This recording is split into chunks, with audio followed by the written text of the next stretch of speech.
давайте без лишних слов перейдем ближе к делу. Но перед этим я бы хотел сделать важное объявление. Цель данного видео будет не в том, чтобы показать, кто прав, а кто виноват в данной ситуации. Суть видео в том, чтобы показать абсурдность всей ситуации и объяснить вам на конкретных примерах, почему не стоит верить первому попавшемуся человеку просто из-за того, что его уже поддерживают многие люди. Я надеюсь, вы все это поняли, поскольку то, о чем я буду говорить дальше, вы можете воспринять близко к сердцу или же предвзято. Кстати, в этом видео будет эксклюзивная и шокирующая новость в стиле того, о чем я буду вам рассказывать. Давайте начнем. 30 мая известный шоукейсер FNM 04 выложил в Твиттере довольно интересный слив переписки с еще одним известным шоукейсером Just a GD Player. В этом твите он рассказывает про то, что Just решил пошантажировать угрозами страйков на его канал. Сам твит собрал более 3000 лайков и 400 ретвитов, что довольно редкая ситуация в ГД Твиттере. Но в этой самой переписке главным аргументом против Джаста, по мнению большей части сообщества, являются его же слова про то, что он якобы трахал 11-летнюю девочку, будучи при этом почти 16-летним альфа-самцом, и при этом для него этот промежуток времени в почти 5 лет казался абсолютно нормальным. И многие ребята из этой соцсети опирались именно на эту часть переписки про педофилию. Чего стоят только осуждающие твиты, где в первую очередь все упоминали Джаста как педофила. Но вы не поверите, что случилось, когда я решил досконально изучить всю переписку из данного твита от ФНМ. И знаете что? Я просто охренел. Охренел с того, как просто можно поверить в обычные слова человека без каких-либо доказательств. Я понимаю ваше негодование, но прежде чем меня упрекать в защите очередного ГМД-педофила, давайте мы посмотрим на само содержание сообщений. Итак, в первом скриншоте мы видим, как Just заявляет о своей возбужденности, направленной в сторону некой 11-летней девочки, когда ему самому не было 16 лет и вроде бы как нет этого 5-летнего промежутка в возрасте между обоими малолетними партнерами. Дальше он пишет про то, как бы он хотел отчеканить ФНМа мирно и безо всякого насилия, была бы у него такая возможность. А тут Just прям хочет его жестко и быстро. Прям настолько, что аж все слезы от неоправданных озабоченных хотелок попали в экран, из-за чего нормально печатать текст он не может. Итак, что же мы тут увидели? Слова Джаста о том, как он хочет малолетку и нашего британского шоукейсера. Только вот это слишком не сходится с реальностью. Когда Just пишет про слезы на экране и трудность печатать текст быстро и безошибочно, и при всем этом в предыдущих же сообщениях на скрине нет ни единой грамматической ошибки. Но это по мелочи. Что же касается момента про так называемую педофилию, я вам могу показать следующую переписку, где Just говорит уже о том, что все эти истории про секс с 11-летними девочками не более чем выдумка, сделанная ради шутки. Вот что меня здесь поразило больше всего, так это то, как люди начали верить в своего лидера, не задумываясь о том, что кроме текста в единственной переписке между ФНМом и Just'ом нет ни единого доказательства от самой жертвы. Например, как это было в ситуации с гитарой. Нет ни единого даже косвенного доказательства в духе переписки с еще одним человеком, где по поведению Джаста стало бы абсолютно понятно, кто он такой на самом деле. Да, кроме этой переписки между этими двумя шоукейсерами здесь больше ничего нет. Но этого многим оказалось достаточно для того, чтобы в очередной раз поверить в образ Джаста как врага этого сообщества. И тут вы меня спросите, так кому тут верить в этой ситуации? А вот тут мы плавно переходим к следующей части нашего разговора. Я бы еще понимал, если бы косвенных доказательств педофилии у Джаста было очень много в виде иных переписок с другими людьми, например. Но нет, как только человека очень сильно ненавидят за его прошлые поступки в сообществе, то про него можно вкидывать абсолютно все что угодно, и в это все поверят.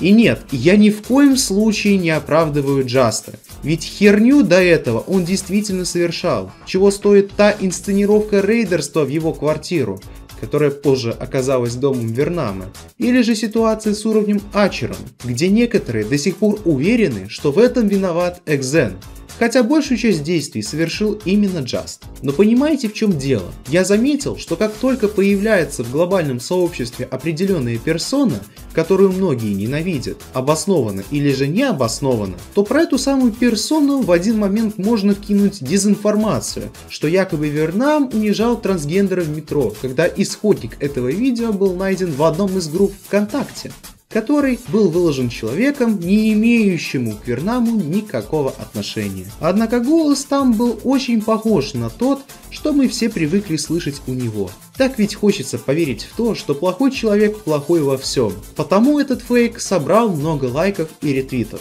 Пусть Майнкап за эту оплошность и извинился в конечном счете перед Вернамом. К чему я это говорю? А вот к тому, что в общем плане ситуация с Джастом почти ничем не отличается от того, что произошло с Вернамом, ведь многие поверили в это разоблачение именно из-за того, что сам объект осуждения изначально имел низкую репутацию. Не безосновательно, конечно же, но сам факт этого присутствует.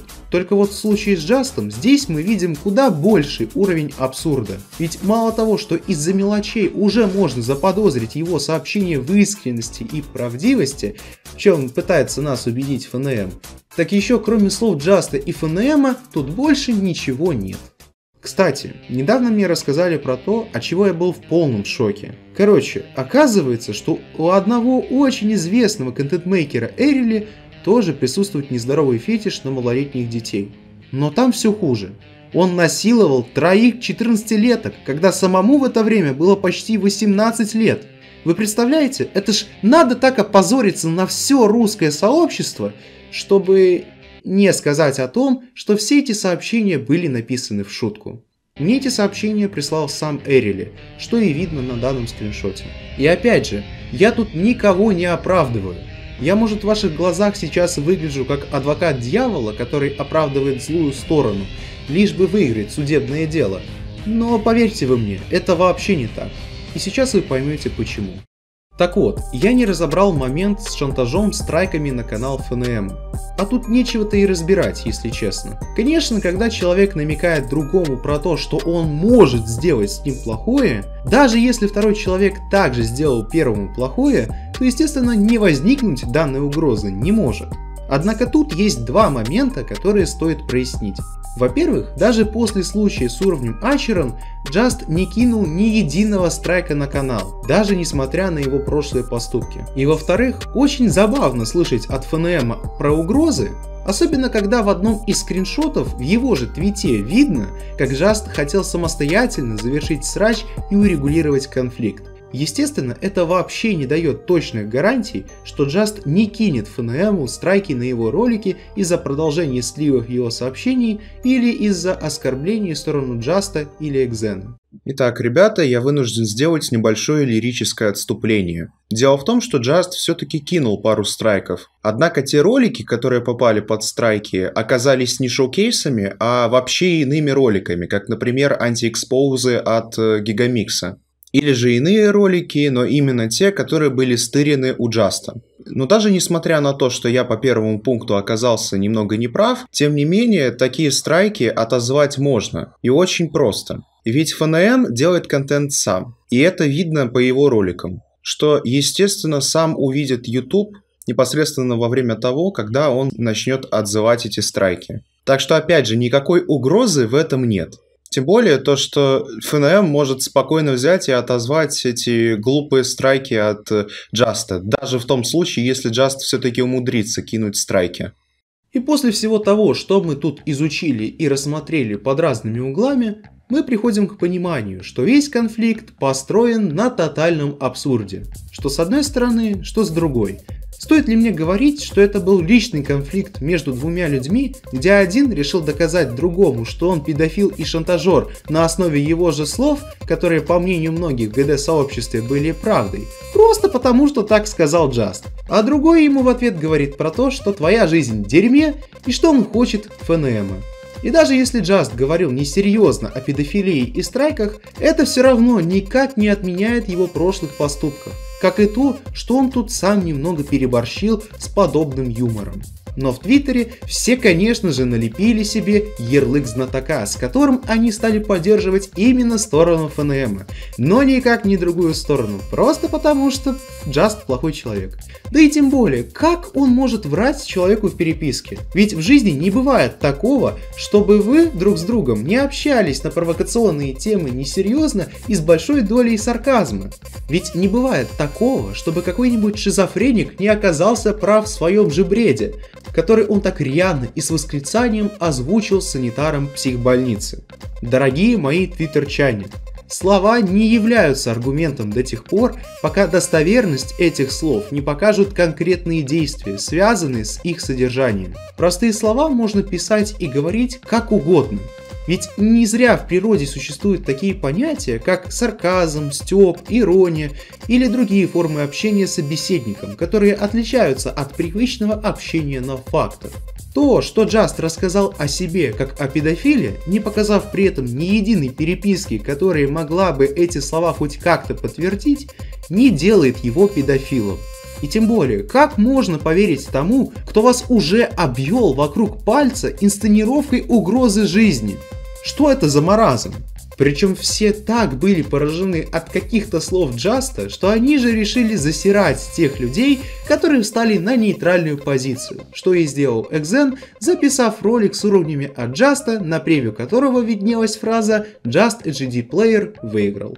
А в закрепленном комментарии он решил объяснить всем, что в ситуации с этим человеком он встал на нейтральную позицию ввиду ее полной абсурдности.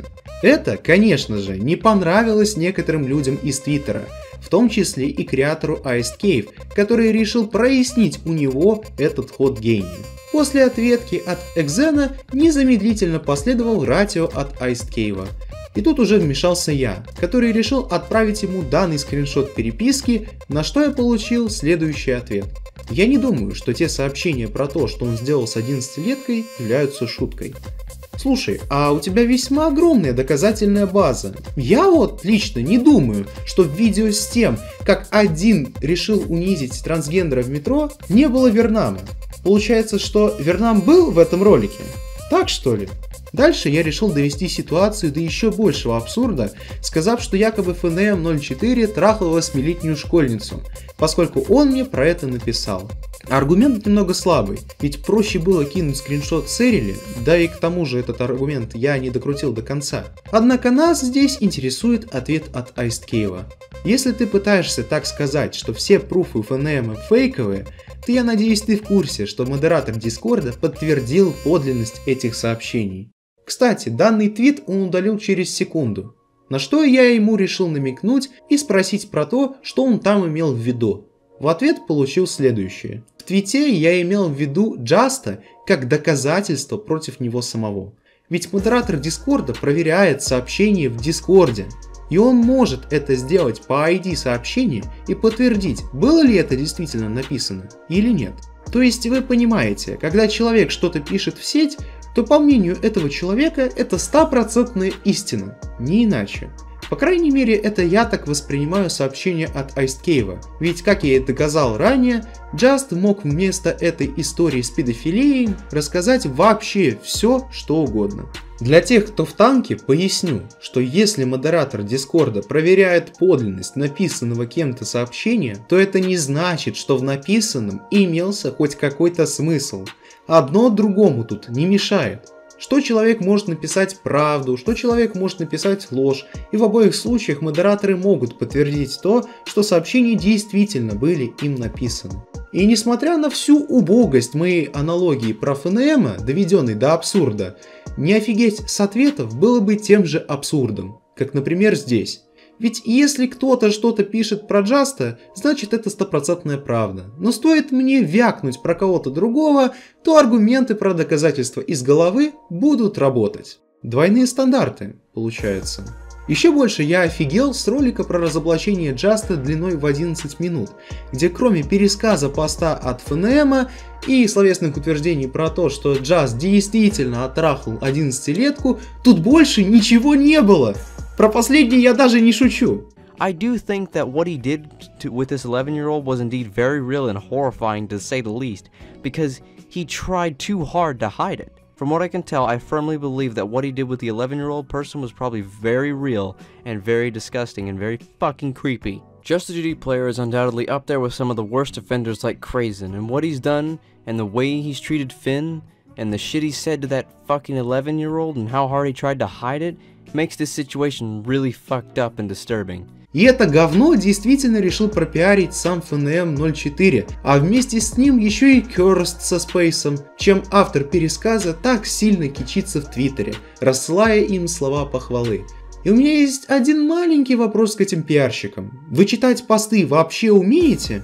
Поскольку, смотря на всю ситуацию целиком, у меня создается впечатление, что люди способны воспринимать информацию только тогда, если им в 500-й раз скажут, что Just педофил. И опять же, я ни в коем случае не защищаю Джаста, и ни в коем случае я не хочу оскорбить его противников. Я лишь акцентирую внимание на наивности тех людей, которые пересказы постов, в которых можно найти только слова, они воспринимают за истину в последней инстанции, трубя об этом во все соцсети и во все горло, даже не пытаясь критически мыслить. И да, стоит отдать должное, ведь в один день ФНМ все же заметил этот скриншот и решил об этом написать в Твиттере. Правда, по его словам, именно к этой переписке нужно относиться скептически. Круто, конечно, что ты об этом упомянул, без шуток. Однако, где это же самое можно найти в твоих твитах, из которых можно вычленить только словесный понос и личный абсурдный конфликт? Думаю, вопрос так и останется без ответа. А в конце видео я бы хотел сказать тем ребятам, которых я упоминал и чьи посты я оставлял в это видео, что к вам всем я не имею ничего личного. Да что уж там, даже к Айсткееву у меня нет никакой личной неприязни. Я рассматривал лишь вашу позицию в данной неоднозначной ситуации, и не более того. И да, ребята, запомните раз и навсегда. Прежде чем верить кому-то в определенной ситуации, стоит несколько раз переспросить у себя, а точно ли этот человек прав? А точно ли прав его противник? Этот конфликт вообще имеет смысл?